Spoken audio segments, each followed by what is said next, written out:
It was a quiet Sunday afternoon, and I was lounging on the couch watching TV when my phone buzzed. The message was from an unknown number. "We need to talk. It's about your wife." For a few seconds, I just stared at the screen, confused. Then I felt this strange chill run down my spine. I typed back, "Who is this?" Within seconds, another message came through with a photo attached. My heart nearly stopped when I opened it. There was my wife, my beautiful wife, sitting at a bar with a man I had never seen before. She was laughing, holding his hand, leaning close like they were more than just friends. My first thought was that it had to be some kind of mistake, maybe an old picture, maybe someone trying to mess with me. But then the next message came. "I'm his wife.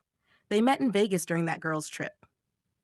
I read those words over and over, each time feeling like a knife was cutting deeper into my chest. Vegas. The girl's trip she had been so excited about. She had asked me weeks ago, and I told her to go and have fun. I trusted her completely. I was proud of myself for not being the jealous type.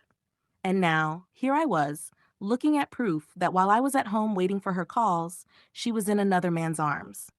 I asked the woman for more proof, still clinging to this desperate hope that maybe it wasn't true. She sent screenshots of messages between her husband and my wife. I couldn't breathe as I read them. Things like, "I can't stop thinking about last night," and "When can we do this again?" My stomach turned. These weren't just drunken mistakes, they had feelings for each other, even if only for a moment. I sat there for what felt like hours, my hands shaking, my heart pounding in my ears. I thought about our marriage, our plans, the life we built together. Was all of it a lie? When she finally walked through the door later that day, smiling like everything was normal, I almost broke down right there. I confronted her, and at first, she denied it. She swore she would never do something like that. But then I showed her the messages, and the color drained from her face. She started crying, saying it was a mistake, that she was drunk, that it didn't mean anything. But how do you explain laughing in someone else's arms? How do you explain the texts that say you miss them?